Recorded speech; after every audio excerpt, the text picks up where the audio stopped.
Video penggalian makam palsu sejumlah 78 makam di Desa Ngalian, Kecamatan Wadas Lintang, Wonosobo, Jawa Tengah, viral di media sosial. Makam tersebut dibongkar lantaran ditemukan dugaan bahwa puluhan makam tersebut adalah makam ulama dan wali palsu. Pembongkaran tersebut dilakukan karena banyaknya laporan dari warga sekitar bahwa ke-78 makam ulama dan wali yang berada dalam satu kompleks tersebut diduga palsu dan tidak dapat dibuktikan keasliannya. Salah satu ulama Indonesia, Ustadz Abdul Somad UAS, pun memberikan tanggapan. Ia menanyakan awal mula dan penyebab bisa muncul makam palsu yang dianggap keramat tersebut. Menurut Ustadz Abdul Somad, awal muncul makam ulama palsu yang disebut keramat adalah karena motif uang. Assalamualaikum warahmatullahi wabarakatuh. Bagaimana kita umat muslim di Indonesia menyikapi terbongkarnya kedok makam palsu yang dianggap keramat? Kenapa bisa muncul makam palsu? Karena ada pemalsunya. Apa motivasi palsu? UUD, ujung-ujungnya duit. Karena banyaknya orang berziarah, ada kotak masuk duit. Jadi sebagai negara hukum, maka kita minta kepada orang-orang yang diberikan amanah, digaji oleh negara untuk menjatuhkan hukuman kepada orang yang bersalah. Adapun umat dicerdaskan bahwa ini pembohongan publik, penipuan. Maka semua kita bekerja, insya Allah kejahilan, kebodohan umat tidak dieksploitasi oleh orang-orang yang punya kepentingan. Hal ini karena di makam-makam keramat biasanya terdapat kotak amal yang ditujukan bagi yang ingin sedekah untuk pemeliharaan makam. Maka Ustadz Abdul Somad meminta pihak berwenang untuk memberikan hukuman setimpal bagi pelaku. Sebelumnya, tim pembongkar makam di Kalicutang melakukan serangkaian penelusuran untuk membuktikan keberadaan makam ulama di wilayah tersebut. Namun, tim tidak menemukan bukti pendukung bahwa area tersebut pernah menjadi tempat tinggal atau makam seorang ulama.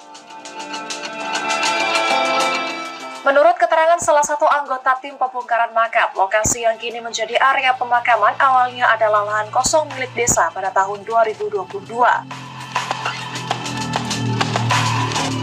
Penemuan puluhan makam di tempat tersebut hanya berdasarkan informasi dari beberapa tokoh masyarakat melalui pendekatan spiritual tanpa didukung kajian ilmiah atau bukti sejarah yang jelas di sekitar lokasi.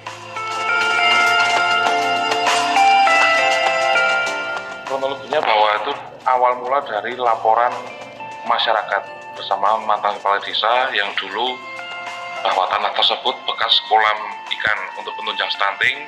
Kemudian pada tahun 2022 ke waktu sudah berganti kades menjadi makam wali katanya. Tetapi beriringan berjalannya waktu kita ada data, kita ada dokumen-dokumen, ternyata makam tersebut abal-abal dan sudah terbukti di Sekda waktu itu tahun 2022.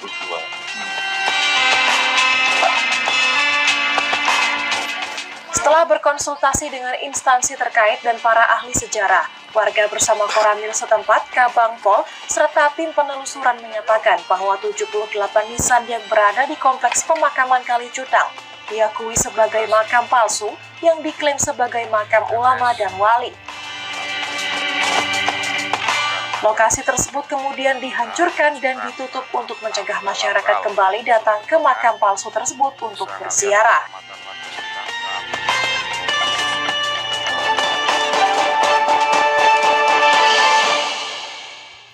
Bolehkannya membuat makam-makam palsu, baik itu makam wali atau nabi. Kalau menurut kitab An-Nahrul Maurud, ya boleh. Boleh. Gimana lagi? Kitabnya kitab Balawi.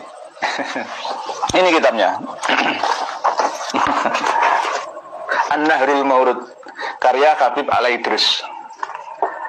Jadi nanti saya mau bikin makam Syekh Abdul Qadir Al-Jailani di depan pondok saya, ya nggak apa-apa. Karena ada ajarannya, ada tuntunannya. Ada kitabnya, An-Nahrul Maurud. An-Nahrul Maurud.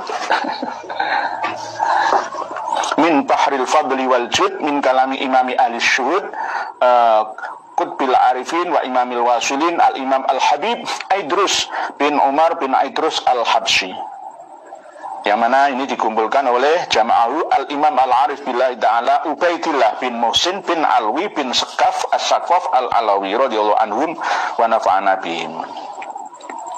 An-Nahrul Maurud. Sebenarnya ini ada 2 juz.